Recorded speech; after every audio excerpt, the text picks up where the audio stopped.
사람이 살아가다가 가끔씩 너무 감당하기 힘든 그런 어떤 아픔이나 좌절이나 실패를 경험하면 자기도 모르게 성격이 변해요.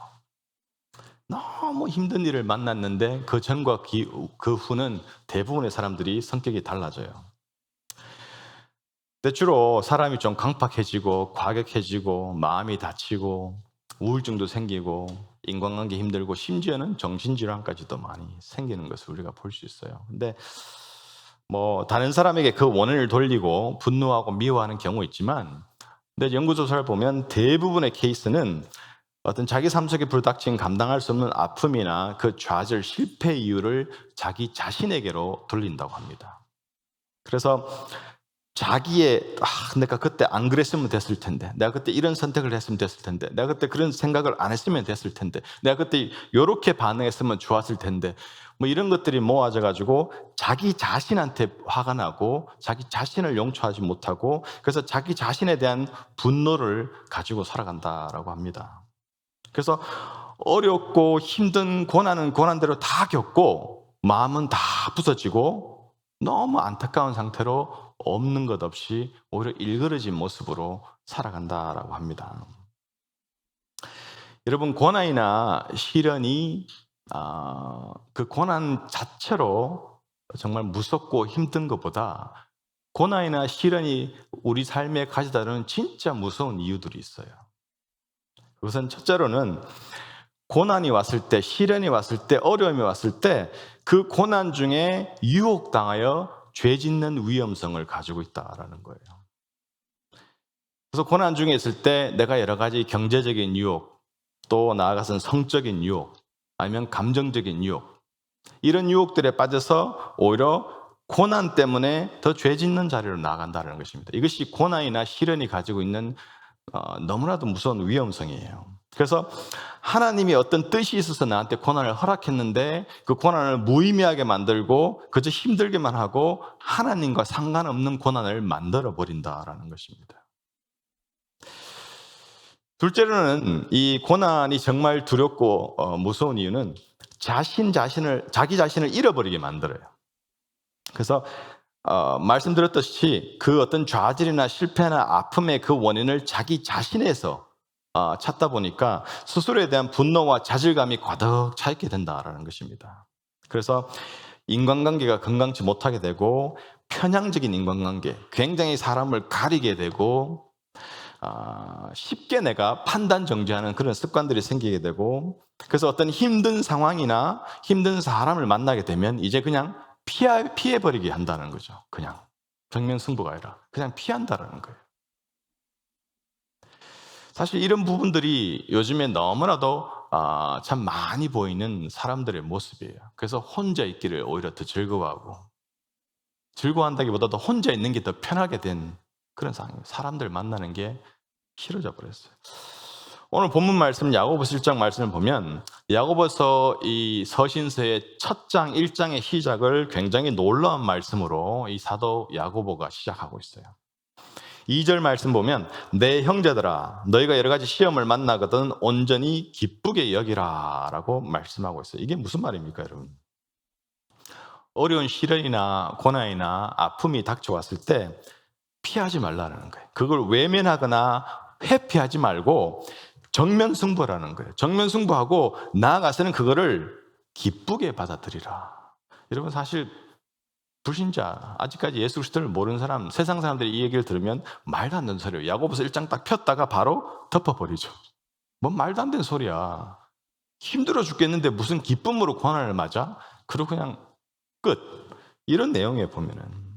그런데 오늘 말씀은 사도 야고보는 그렇게 말하지 않고 고난과 시련을 굉장히 적극적으로 기다렸다는 듯이 마치 기쁨으로 받아들여서 너 삶 속에 앞으로 있게 될 너의 믿음 때문에, 예수 그리스도를 믿는 믿음 때문에 있게 될 그 시험을 대비하라라고 말씀하고 있는 거예요.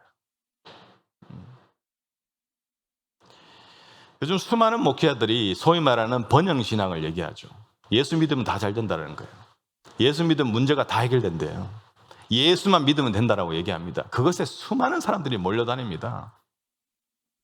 내 귀에 듣기에 좋거든요. 그러나 하나님은, 예수 그리스도께서는 성경책에는요, 네가 내 믿음 때문에 반드시 시험당한다. 네가 나를 믿는 믿음 때문에 고난을 겪는다라고 얘기했습니다. 그래서 사도 야고보는 그것에 대비하라라고 얘기하는데, 그걸 수동적으로 대비하는 것이 아니라 능동적으로, 적극적으로, 어그레시브하게, 마치 기다렸다는 듯이 올 것이 왔구나, 기쁘게 정면 승부하라라고 야고보서의 이 서신서의 첫 시작을 그렇게 시작하고 있어요. 근데 야고보서라는 이 서신서의 편지의 중요성은요, 이 편지를 받는 사람들이 불신자들이 아니라 흩어져 있는 12지파에게 보냈어요. 12지파라고 하면 오늘로 말하자면 교회들이죠. 그래서 구약시대에는, 그러니까 유대인 공동체인데 구약시대에는 이스라엘 백성이 될 것이고, 신약시대에 와서는 그 이스라엘 백성들이 받은 그 축복과 그 책임을 그대로 전해받은 주 예수 그리스도의 교회가 됩니다. 그것은 저와 여러분들이 된다라는 것입니다. 이 사도 야고보가 이 야고보서를 쓸 때 들려왔던 소식들은, 이제 흩어져 있던 교인들이 너무나도 박해와 어려움에 처해져 있다는 소식을 들었어요. 그런데 그걸 마치 기다렸다는 듯이 바로 이 서신서를 적어가지고 흩어져 있는 교회들에게 이 야고보서라는 서신서를 보냈습니다. 그리고 그 서두를 이렇게 시작하고 있다는 거예요. 여러 가지 어려운 일 만나거든 온전히 기쁘게 여기라, 기쁨으로 잘 감당하라라는 거죠. 여러분, 배경 설명을 좀 드리면, 사도행전을 읽으신 분들은 알겠지만 예수 그리스도께서 죽었다가 부활하시고 이제 승천하고 난 다음에 예수님께서 사도행전 1장 8절에서 말씀하시는, 너희가 성령을 받으면, 이제 내 뒤에 성령이 올 것인데 성령을 받으면 너희가 권능을 받아서 예루살렘과 유대와 사마리아와 땅 끝까지 이르러 내 증인이 된다 말씀하셨죠. 그 이후에 예수 그리스도의 사도들부터 해가지고 이제는 500사람부터 그다음 점점 더 많은 사람, 수천의 사람들이 이제는 하나님을 체험하고 성령 역사를 체험하고, 그래서 거기서도 담대한 믿음을 가지고 대놓고 이제 자기들의 믿음을, 복음을 외칩니다. 그래서 교회가 날마다 왕성해지고 매일마다 수천의 사람들이 주께 돌아오고 회개하고 오는 일이 있었죠. 그게 사도행전 6장까지 진행됩니다. 6장부터는 사단이 딱 보니까 이게 안 되겠는 거예요. 그 사탄이 반격을 시작합니다. 총공격을 시작합니다. 어마어마한 박해를 가지고 옵니다. 하나님은 그 박해를 사용하셔서 하나님의 백성들을 주변으로 흩으시죠. 그 사도행전 1장 8절의 말씀을 하나님이 이뤄가세요. 예루살렘에만 묶여있는 게 아니라 성령을 먼저 받고 예루살렘에서 이제는 유대와 사마리아 땅끝까지 나가도록 흩어버렸어요. 그때 흩어진 교회들이 소아시아 지역으로 다 흩어졌고 교회들이 시작됩니다. 가정교회부터 해가지고 교회들이 시작되죠. 이런 교회들이 예들로 요한계시록 2장 3장에 7교회가 나옵니다. 그래서 교회들마다 하나님께서 메시지를 주시죠. 그 교회들, 그 교인들이 각 지역으로 흩어져 갔을 때 그 지역은 철저하게 우상숭배였거든요. 로마 제국하에 있던 도시였기 때문에. 그래서 예수 그리스도를 믿는 믿음을 부정하고 그들의 우상숭배하는 그 이방신들을 받아들이고 그들의 방법대로 살아가지 않으면 살아갈 길이 없었어요. 돈도 벌 수도 없고 사회생활 제대로 못하며 사회의 일원이 될 수가 없었어요. 근데 그런 엄청난 박해 속에서도 초기에 그리스도인들은 타협하지 않고 죽을지라도 굶을지라도 모든 걸 잃어버릴지라도 그 믿음을 지켜가는 삶 속에 있었다는 거예요. 그 어마어마한 박해의 상황을 소식을 들었을 때 사도 요한이 이 편지를 썼습니다. AD 한 43년도경에. 그러니 굉장히 참 어떻게 보면 받아들이기 쉽지 않은 내용입니다. 이런 고난 중에 기뻐하라니, 그런 얘기입니다.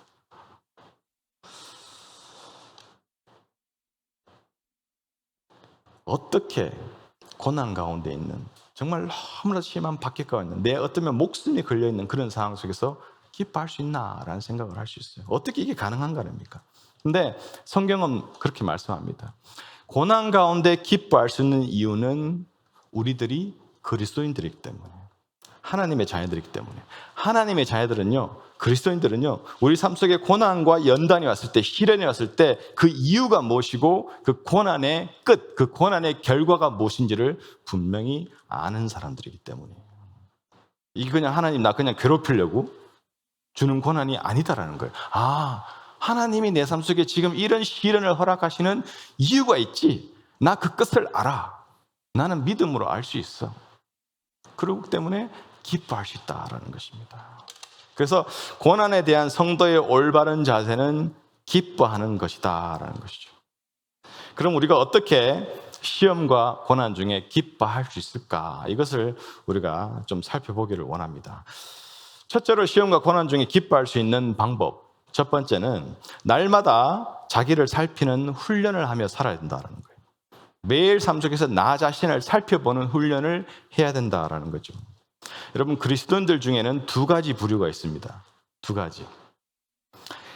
말씀과 현실 사이에서 어떤 사람은 말씀 쪽에 기울여 있는 사람이고 어떤 사람은 현실에 기울여져 있는 사람입니다. 우리가 세상을 살아가면서 한 명도 전혀 도전 없이 편하기만 삶을 사는 사람은 아무도 없어요. 어떤 시기든지 간에 우리 삶 속에는 도전이 있고 고난이 있고 아픔이 있고 여러 어려움들이 있어요. 그런 현실의 상황 속에서 현실에 기울여서 현실을 붙잡고 있는 사람이 있는 반면에 그 현실 속에서도 말씀을 붙잡는 두 가지 부류의 크리스찬들이 있다라는 것이에요. 말씀 쪽에 기울어져 살아가는 사람은 어떠한 사람인가라는 거예요. 어떤 현실 앞에서도 말씀 쪽에 기울어져 있는 크리스찬의 삶은 말씀 앞에서 늘 자신의 부족함을 느껴요. 말씀 앞에 나를 딱 세우면 늘 내 안에 여전히 남아있는 나의 참 죄성들, 그래서 하나님 말씀대로 제대로 살지 못하는 여전히 부족함을 가득 느끼게 돼요. 그래서 늘 고민합니다. 말씀에 기울어져 살아가는 사람은 매일마다 고민이 있어요. 삶 속에. 하나 앞에서 눈물이 나요. 그냥 겸손히 주님께 도움을 간구해요. 부족함을 느끼니까. 나는 왜 늘 이런 식으로 넘어질까? 나는 왜 이 상황만 되면 자꾸 넘어지지? 나는 왜 이런 종류의 사람은 사랑하지 못하고 자꾸 미워할까? 나는 왜 이렇게 하나님의 거룩한 자녀로 살아가는 것이 이토록 힘이 들까?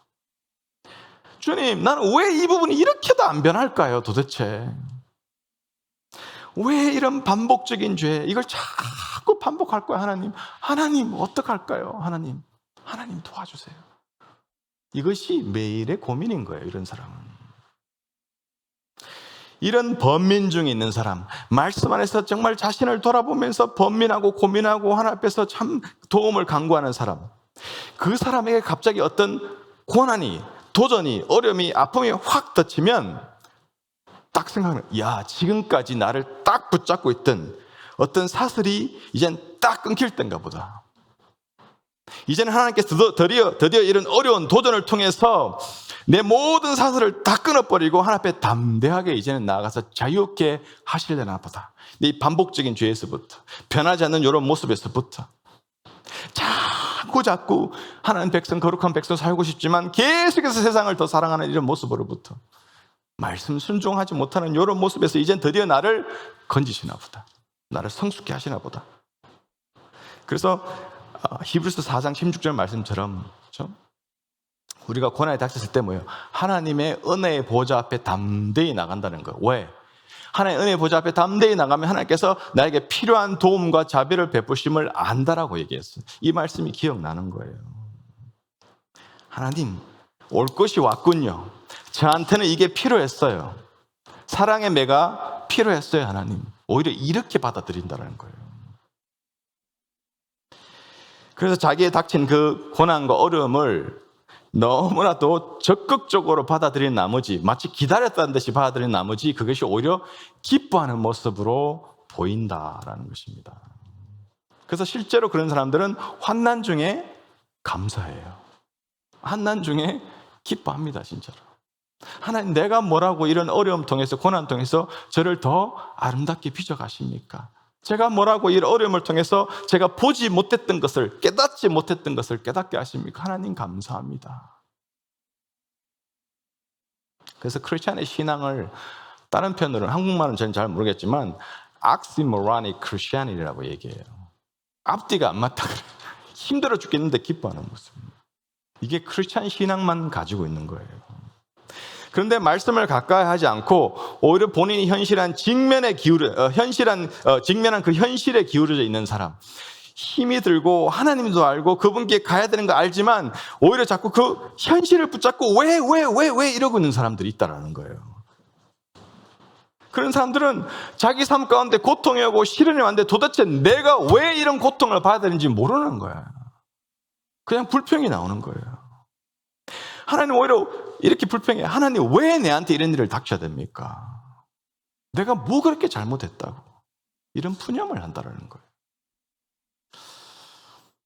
여러분, 두 사람이 물에 빠져 죽을 뻔한 경험이 있다고 칩시다. 근데 한 사람은 그 이후로 수영을 배웠어요. 그래서 그 다음에 신기하게 두 사람이 또 물에 빠졌어.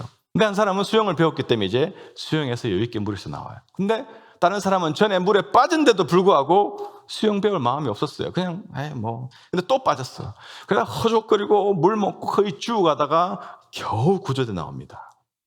근데 이 사람은 그걸 반복하고 살아요. 물을 빠질 때마다 허죽된다는 거예요. 수영을 배울 생각을 안 한다는 거예요. 하나님 자녀인데도 불구하고 현실에 기울어지는 사람은 수영 배우지 않는 사람과 똑같다는 거예요. 고난이 왔는데 왜? 라는 거예요. 하나님 지긋해요. 나 이거 좀 없애주세요. 왜 지난 5년 동안 10년 동안 왜 이거 안 바뀌어요? 나 재정적으로 힘들어 죽겠어요. 나 사랑관계 힘들어 죽겠어요. 왜 내 건강은 안 고치는 거예요? 막 이렇게 불평하고 푸념하기보다는 오히려 말씀적으로 기울면 마치 수영을 배우는 사람과 같다라는 것이에요. 그래서 수영 배운 사람은 환난을 오히려 기뻐하는 사람이고, 수영을 배울 마음을 갖지 않는 사람은 환난 가운데 환난을 피하려고 하고 이해하지 않으려고 하고 오히려 푸념이 나온다라는 것입니다. 이게 무슨 말인가 하면, 그리스도인들은요 항상 하나님 말씀 앞에서 자기를 살펴야 돼요. 여러분, 큐티하고 말씀 묵상하는 것을 종교적인 의무로 생각하시면 안 됩니다. 이것은 나를 살피는 행위예요. 내가 내 삶이 어디에 기울어져 있는가라는 것을 살피는 행위입니다. 내 개인의 성장과 성숙을 위해서도 말씀 앞에 나를 살피는 게 중요하지만, 환난과 여러 가지 고난이, 도전이 왔을 때 그것을 넉넉하게, 심지어는 감사하고 기쁘게 이기기 위해서는 매일 내 삶 속에 말씀 앞에서 내 자기 인식이 있어야 돼요. 내 현 주소를 알아야 됩니다. 내가 지금 어떤 사람이구나, 내가 무슨 생각을 하고 살아가는구나, 내 깊은 심중에 들어있는 내 모습은 이런 거구나, 그 자기 인식이 있어야 된다는 거죠. 그렇지 않으면 시련이 왔을 때 이것이 왜 왔는지 모르고, 그 의미가 무엇인지, 그 이유가 무엇인지 그걸 모르고 오히려 믿음 떨어지고, 심지어는 믿음을 버리기도 하고, 그래서 더 큰 손해를 입고 더 큰 아픔으로 자기 자신을 인도해 간다는 것입니다. 현실에 기울어져 있는 사람은요, 과거의 후회 속에 살아가요. 과거 속에 살아가요. 여러분, 크리스찬이 과거를 돌아볼 때는 한 가지 이유밖에 없어요. 크리스찬이 과거를 돌아볼 때는 하나님의 은혜를 기억하는 것 외에는, 과거를 돌아보고 후회하고 이래야 되는데 저래야 되면서 과거의 후회 속에 살아가면 내 현실에 계속해서 눌려서 살아갑니다.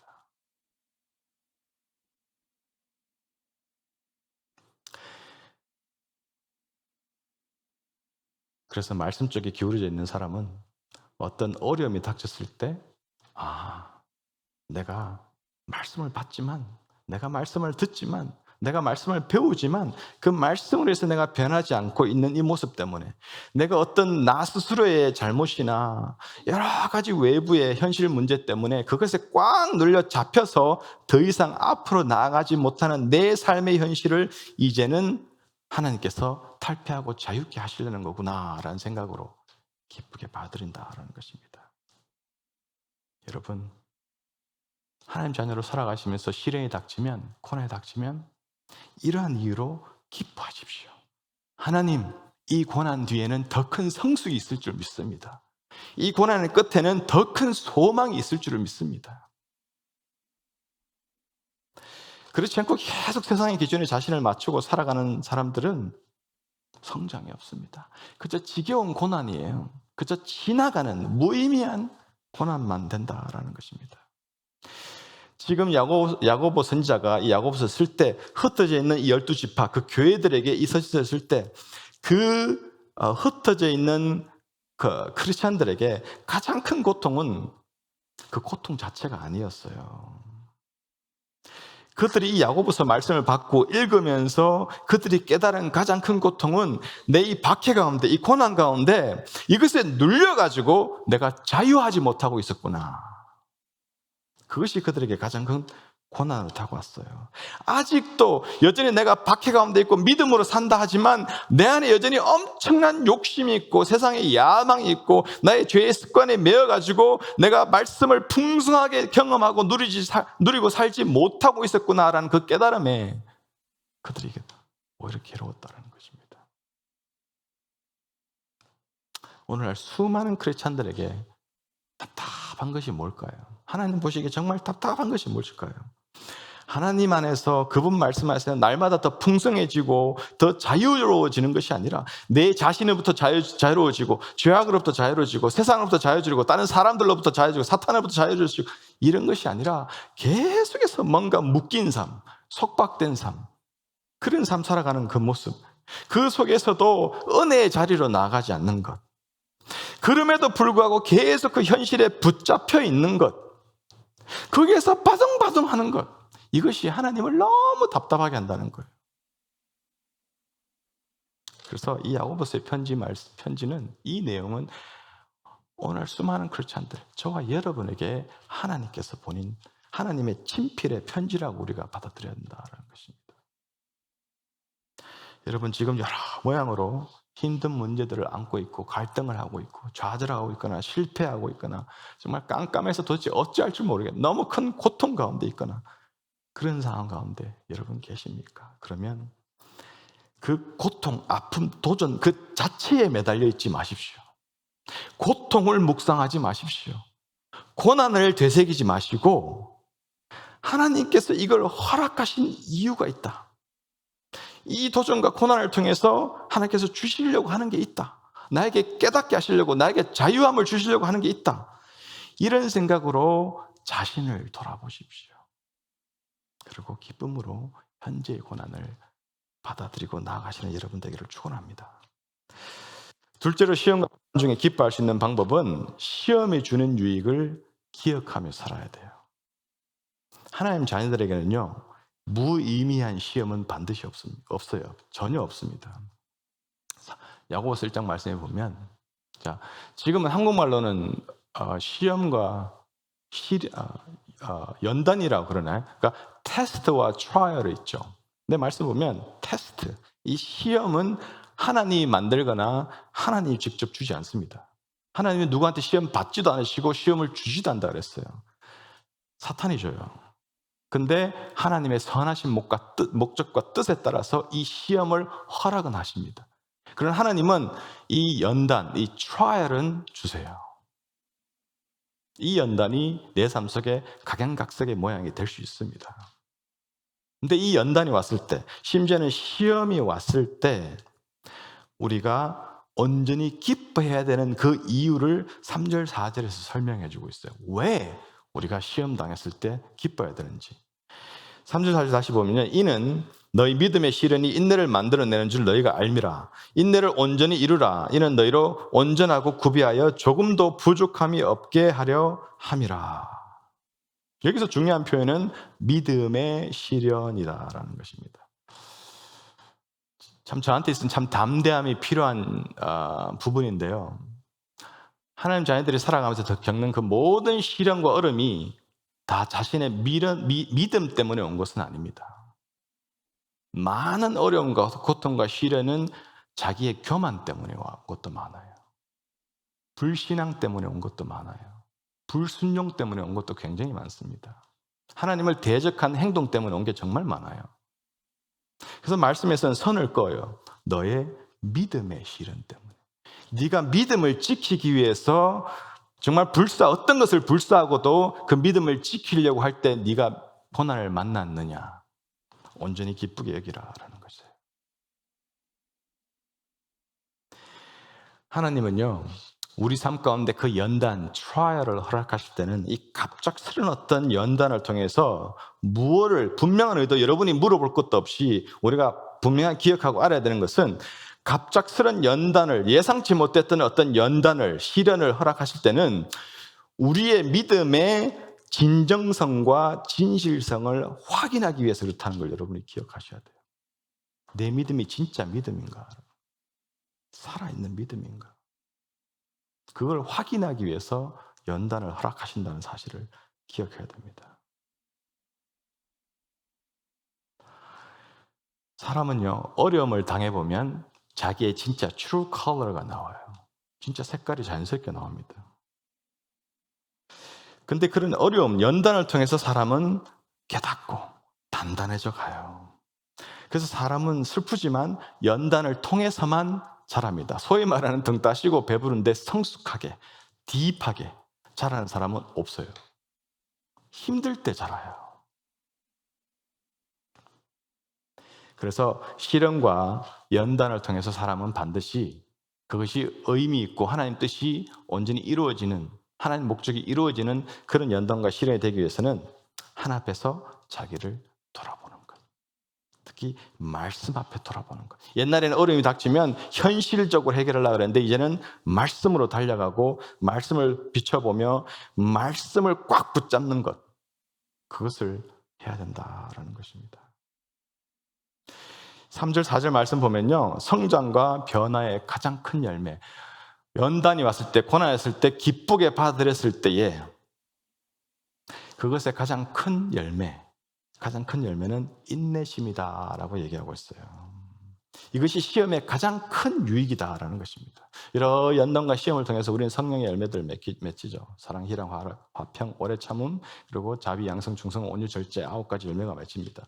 이 중에 4번째가 오래 참는 거죠. 인내.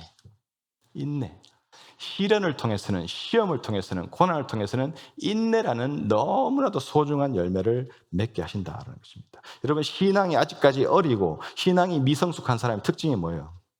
자기가 기대하는 게 있어요. 자기가 기대하는 것인데 이게 빨리 안 이루어져요. 그러면 쉽게 낙심하고 포기해버려요. 어떤 사람에게 뭘 기대하든, 어떤 상황을 뭘 기대하든, 그래서 하나님께 그걸 기도하든 그게 안 돼요. 자기의 속도대로. 그러면 쉽게 포기하고 낙심해요. 그래서 뭐 쉽게 교회도 떠나기도 하고 쉽게 사람 관계를 자꾸 바꿔가면서 만나기도 하고 이런 모습들이 있어요. 그래서 그것 때문에 스스로 더 큰 손해를 끼치는 삶을 반복한다는 것입니다. 근데 시련을 통과한 성도들은 이제는 인내력이 자꾸 생기니까 놀라운 그 인내력들을 자꾸 가지게 되니까 그 시련을 통해서 하나님의 시간과 내 시간이 다르다는 걸 뼈저리게 깨달아요. 아, 하나님이 만들어 놓으신 하나님의 perfect 타이밍이 있구나. 내가 정한 타이밍, it doesn't matter. 그러면 나는 하나님의 그 타이밍을 기다리는 것이 가장 중요하구나 해서 기다릴 줄 알게 된다는 것입니다. 그것을 사람에게 대해서도 길이길이 기다리게 되고 어떤 상황에 대해서도 기다리게 돼요. 인내가 있는 사람들은 지금은 정말 저 사람이 저게 도대체 뭐가 될까? 희망이 안 생긴 사람도, 인내가 있는 사람은요, 하나님 타이밍을 기다리는 사람은 저 사람이 앞으로 위대한 사람이 될 거야. 그런 생각도 할 수 있다는 거예요. 기다린다는 것입니다. 지금은 깜깜해서 도저히 내 삶에 빛이 없는 것 같고 소망이 없는 것 같지만 이 삶의 끝은 환한 빛이 있다. 하나님의 놀라운 역사들이, 그 계획들이 확실하게 이루어질 것이다 라는 그 소망을 가지게 돼요. 이것이 인내심, 시련을 통한 내가 가지게 된 인내심의 결과들입니다. 여러분, 우리가 대부분 다 내가 되게 급할 때요, 하나님은 되게 천천히 갑니다. 근데 하나님이 급할 때 우리가 또 천천히 태평성대해요. 참 이게 참 어떻게 보면 웃지도 못할 일인데 우리는 이런 부분들을 기억할 필요가 있어요. 하나님의 타이밍이 완벽한 타이밍이다. 그래서 하나님의 자녀로서의 정말 중요한 자세는 모든 타이밍을 나한테 맞추기는 게 아니라 하나님께 맞추는 거예요. 말씀을 우리가 보다 보면 하나님의 타이밍을 보게 됩니다. 그래서 인내할 수 있게 돼요. 근데 생각이 여러 갈래고 머리가 복잡하고 많은 계획들을 붙잡고 있고 참 이런 분들은 하나님께 사용받는다는 게 쉽지 않아요. 왜냐하면 본인이 주인이거든요. 내가 주인이니까 생각도 너무 많아, 계획도 너무 많아, 내가 정한 타이밍이야. 그러니까 본인이 주인 되니까 하나님은 종이야. 그냥 알라딘 지니 문지르면 나와서 바로바로 날 도와줘야 되는 거예요. 근데 기도해도 응답도 안 하고 안 도와주고 뭐 하나님 나 별로 안 사랑하고 하나님 나 삐졌어요 막 이런, 이건 진짜로 너무나도 슬픈 미성숙한 모습이다라는 것입니다. 그래서 이런 어떤 아직까지 미성숙한 신앙의 사람들은 가만히 어떤 상황 속에서 하나님이 도대체 이 상황 속에서 어느 쪽으로 나를 이끌어 가시나, 하나님 이 상황을 향한 주님의 음성은 무엇입니까? 굉장히 민감해서 그분의 음성에, 그분의 이끌어 가시는 방향에 초점을 맞추는 게 굉장히 중요한 훈련입니다. 여러분, 우리에게 인내가 굉장히 중요한 이유가 뭐냐면요, 이걸 한번 기억해 보십시오. 하나님은 가치 없는 나를, 가치 없는 우리를, 그 존귀하신 독생자 예수 그리스도를 죽음으로 내몰아 그분과 맞바꿔서 우리를 자녀 삼으셨어요. 근데 하나님이 저와 여러분을 그냥 일회용 반창고로 쓰시겠어요? 한번 그냥 뭐 필요한 때 한번 반창고 딱 붙이고 그 다음에 뭐 필요 없어? 절대 이런 게 아니라는 거예요. 우리를 두고 오래 계속해서 하나님의 위대한 종으로 일꾼으로 도구로 사용하시기 위해서 우리를 만드셔야 돼요. 도구를 깎아서 만드셔야 됩니다. 그 깎아서 만드실 때는 시간도 필요하고 때로는 고통도 필요해요. 나를 치셔야 되니까.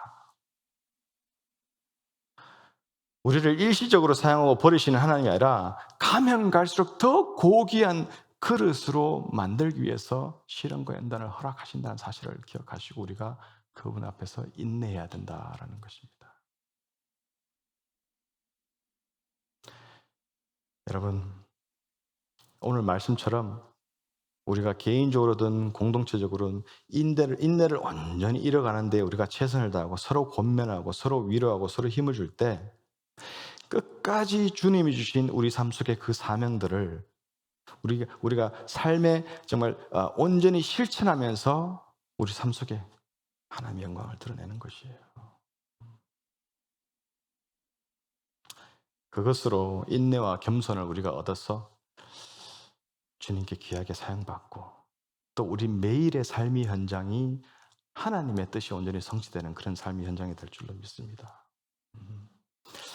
마지막 셋째로 시험과 고난 중에 기뻐할 수 있는 방법은요, 시험과 고난 중에 간구할 것이 무엇인지를 분명히 알아야 된다. 내가 시련과 고난에 닥칠 때 무엇을 구해야 되나, 무엇을 소원해야 되는가, 이것을 알아야 된다라고 말씀하고 있어요. 오늘 오전 말씀 보면 시련 중에 우리가 가장 필요한 것이 지혜라고 말하고 있어요. 5절 말씀 볼 때 너희 중에 누구든지 지혜가 부족하거든 모든 사람에게 후히 주시고 꾸짖지 아니하시는 하나님께 구하라. 그리하면 주시리라 라고 말씀하고 있어요. 지혜란 단어가 딱 스탠다드하죠. 5절 말씀 보면 우리가 시험과 고난 당했을 때 가장 중요한 것은 지혜를 얻는 것입니다. 그래서 지혜를 구하라는 거예요. 지혜가 없는 사람들은 뭐예요? 그걸 똑같이 계속 반복하고 산다라는 거예요. 근데 사람이 슬프게도 평안하고 삶에 도전이 없으면, 아픔이 없으면 고민을 안 한다는 거예요. 그러나 어려움이 오면 이게 왜 왔는지, 어째서 이게 왔는지, 어떻게 이렇게 나한테 어려움이 오게 되는지 고민하고 기도를 하며 하나님께 지혜를 받게 된다는 거예요. 여러분 생각해 보세요. 우리의 매일의 삶은, 하나님의 자녀로서 우리의 매일의 삶은 사탄과의 영적 전쟁이에요. 사탄은요, 우리가 생각하는 그 이상으로 far exceedingly smart해요. 내 자신보다 나를 훨씬 더 잘 알아요. 우리는 매일 삶이 쉽게 말하면 사탄과 머리 싸움을 하고 있어요. 근데 사탄은 훨씬 더 나보다 많은 지혜를 가지고 있어요. 나를 잘 알아요. 나의 연약함을, 나의 강점을 잘 알아요. 그래서 우리의 인간으로서의 지혜는 사탄을 이기지 못합니다. 계속해서 쓰러져요. 넘어져요. 근데 이 사탄을 꼼짝 못하게 하고 사탄 앞에서 우리 영적 세상에서 매일 승리하게 하는 것, 그것은 우리가 예수 그리스도를 믿는 그 믿음의 기초하에서 말씀 안에서 나를 계속해서 돌아봤을 때에 우리는 백전백승한다는 것입니다. 왜? 하나님 말씀은 하나님의 지혜이기 때문이에요. 하나님의 지혜는 모든 것을 이기게 합니다. 모든 것을 극복하게 합니다. 여러분, 우리가 실현당하고 특별히 내가 정말 도저히 어쩔 수 없어 깜깜해 답이 안 나오는 상황, 그런 상황 속에서 나의 부족함을 얼마나 많이 느낍니까? 정말 너무 답답하고 부족함을 느껴요. 그 부족함을 느낄 때 기도하라. 무엇을 기도하느냐? 지혜를 주십시오. 하나님, 이 상황 가운데 제가 그냥 현실적인 방법, 내가 아는 방법, 내 인간적인 지혜를 구하는 것이 아니라, 그걸로 내가 이 상황을 헤쳐나가는 것이 아니라 하나님의 지혜를 주십시오. 그걸 구하라는 거예요. 여기서 말하는 지혜는요, 딱 뭔가 눈치 빨라가지고 내가 어느 길로 선택하면 유익이 되겠구나, 내가 어느 걸 선택하면 이 상황 속에서 내가 최대한 덜 아프겠구나, 내가 원하는 걸 갖겠구나, 이런 지혜를 얘기하는 거 아니에요. 그건 오히려 사탄이 주는 지혜예요. 성경에서 말하는 지혜는요, 문제를, 본질적인 문제를 꿰뚫어 보는 눈을 얘기하는 거예요. 어떤 고난이 딱 생겼는데 아무리 사탄이 우리에게 시험을 줄지라도, 그렇죠? 이것이, 이 본질적인 것이 이 안에 뭐가 숨어 있는지, 이 시험 속에 무엇인지, 왜 이것이 나한테 왔는지, 이걸 통해서 하나님이 무엇을 말씀하는 건지, 그걸 볼 수 있는 그 눈, 그것이 바로 지혜라는 거예요. 그래서 사탄의 속임수에 넘어가지 않아요. 내 스스로의 연약함에 넘어가지 않습니다. 당장 이것이 좀 더 고생스럽고 좀 더 어렵고 둘러가는 것 같지만 내가 이 시련의, 이 고난의 본질적인 부분을 꿰뚫어 보고 있기 때문에 나는 이 길로 갈래. 왜? 이 길로 가야 그 끝이 아름답기 때문이네 라는 걸 안다라는 거예요. 이것이 지혜라는 것입니다. 여러분, 어려움 왔을 때 그래서 우리는 지혜를 얻어야 돼요. 그렇지 못하면, 지혜가 없으면, 아니면 사탄이 주는 지혜에 넘어가 버리면 하나님이 허락하신 너무나도 좋은 기회를 잃어버립니다. 6절 7절 말씀을 다시 보면요, 오직 믿음으로 구하고 조금도 의심하지 말라. 의심하는 자는 마치 바람에 밀려 요동하는 바다 물결 같으니 이런 사람은 무엇이든지 주께 얻기를 생각하지 말라. 6절 7절 말씀 보면 무슨 말씀을 하시냐면, 시련이 왔을 때 하나님께 무릎 꿇고 지혜를 간구하지 아니하고 계속 세상적으로 해결하려는 사람, 그 사람은 무엇과 같다 얘기하고 있어요? 바다 물결과 같다. 왜 굳이 성경 말씀에서 이런 사람을 바다 물결이라고 얘기했습니까? 이런 바다 물결을 한번 상상해 보세요. 출렁출렁 얼마나 열심히 출렁거려요. 그래서 그 출렁거리는 가만히 이렇게 보면서 착시현상이 일어나가지고 출렁거리는 것이 움직여서 열심히 앞으로 나간 것 같아요. 근데 가만 보면 실제로는요, 그 출렁임이 제자리예요. 안 나아갔어요. 그냥 제자리예요. 우리가 어려움을 닥쳤을 때 굳이 말씀 속에서 이 지혜를 구하지 않는 사람, 세상적인 방법을 계속 구하는 사람은 바다 물결 같다는 이유는 뭐냐면, 아무리 자기가 노력해도 여전히 그 고난, 도전에서 벗어나지 못하고 오히려 getting worse 한다는 거예요. 그 말씀하고 있다. 이런 사람을 두 마음을 품었다라는 거죠. 이런 출렁이는 바다 물결 같은 사람, 두 마음을 품은 사람은, 왜냐하면 우리가 고백으로, 찬양으로, 기도로는 하나님을 신뢰하고 말씀 붙잡으면 다지만 내 삶 속에서는 현실을 붙잡으니까 두 마음이죠. 이런 사람은 주님께 아무것도 받지 못한다라고 못을 받고 있어요.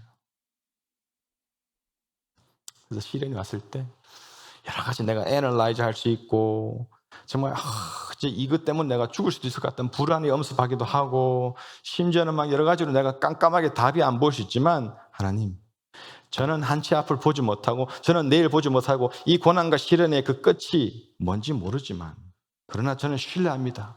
제가 하나님 신뢰하고 지혜를 구하고 인내로 이것을 잘 견뎠을 때 그 끝은 아름답다는 것을, 하나님, 저에게 허락하신 이 고난의 그 본질적인 부분들을 볼 수 있게 도와주십시오. 이걸 구하라는 것입니다.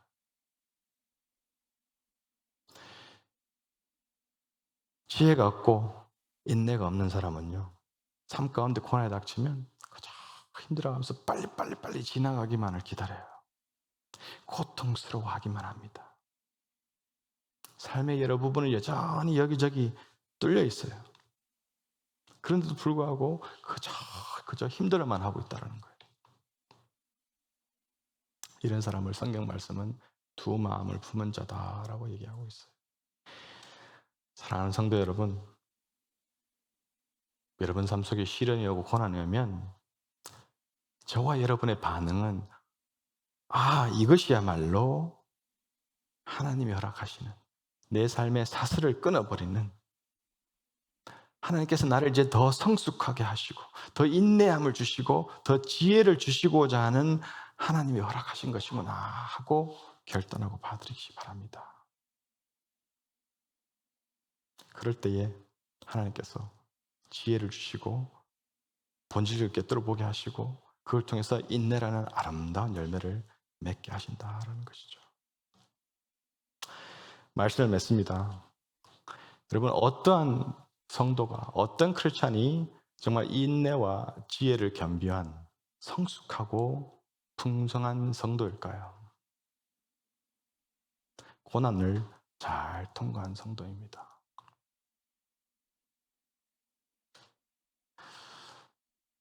현재의 고난이든 앞으로 닥칠 고난이든 여러분에게 닥치는 그 고난들을, 도전들을, 어려움들을 잘 통과했을 때 비로소 인내와 지혜의 사람, 성숙하고 넉넉한 주의 자녀들이 된다는 것입니다. 이런 사람은 믿음과 인격에 있어서 성품이 굉장히 넉넉해져요. 많은 사람들의 형편들, 어려움들, 아픔들, 별의별 여러 가지 상황들을 다 내가 보고 듣고 그걸 다 품고도 막 그것 때문에 막 스트레스 받아하고 힘들어하고 그런 거 자체를 귀찮아하거나 이런 게 아니라 그걸 다 품고도 자기 속에 여유가 있어요. 본인 마음에 넉넉합니다. 삶을 여전히 넉넉하게 이끌어가는 사람이에요. 하나님 그랬잖아요. 전심으로 하나님을 사랑하고 내 이웃을 내 몸같이 사랑하라. 자기 안에 넉넉함이 없고 여유가 없는데 다른 사람을 어떻게 사랑합니까? 다른 사람이 눈에 들어올까요? 이웃이 내 눈에 들어올까요? 나도 죽겠는데. 근데 우리가 하나님을 전심으로 사랑하는 것, 그분을 전적으로 신뢰하며 그분께 지혜를 받고 인내를 받았을 때는요, 내 형편에 관계없이 오히려 더 많은 사람들의 문제를, 아픔을, 어려움들을 품고 나아가지만 그들을 동시에 도와준과 동시에 내 삶도 계속해서 여유있고 넉넉하게 살아가는 이 놀라운 그런 삶들을 우리가 살아가게 된다는 것입니다. 고난 당해보지 않았고 고난을 당해도 잘 통과하지 못한 사람들은 늘 그 안에 두려움이 있고 언제나 자기 중심에서 벗어나지 못합니다. 불안함이 있어요. 걱정이 항상 따라다녀요. 왜? 인내와 지혜가 없기 때문이에요. 그래서 여러 재능들을 가지고 있지만 마음의 여유가 없으니 하나님께 쓰임받지도 못하고 이 세상에서도 여유 있는 삶을 못 사는 거예요. 그러나 고난 잘 통과한 사람은 누가 자기 얘기를 하면, 그 사람의 수도를 얘기하면요, 그 사람이 어떠한 상태인지 보여요. 내가 저를 어떻게 도울지 보입니다. 내가 저를 어떻게 품을지를 보여요. 그리고 가장 효과적으로 그들을 오히려 도울 수 있는, 나도 지금 도전 가운데 있는데도 불구하고 오히려 그 상황 가운데서도 넉넉하게 다른 사람을 도울 수 있는 자리에 세워진다는 거죠. 여러분, 한 명도 모든 것이 편하고 도전 전혀 없어서 남을 돕는 사람은 없죠. 이런 사람이 하나님께 쓰임받는 사람이죠. 이런 사람이 정말 하나님과 교회의 진짜 보배라는 거예요. 다른 사람들에게 정말 주의 귀한 섬김과 사랑의 도구라는 거예요. 이런 사람은 사탄과의 영적 전쟁에서 승리합니다. 능력으로 삶을 살아갑니다. 여러분, 시련과 고난이 올 때 가장 귀한 것, 인내와 지혜를 얻으십시오. 구하시고 얻으십시오. 그러면 여러분, 주님 앞에 설 때까지 끝까지 승리할 것입니다.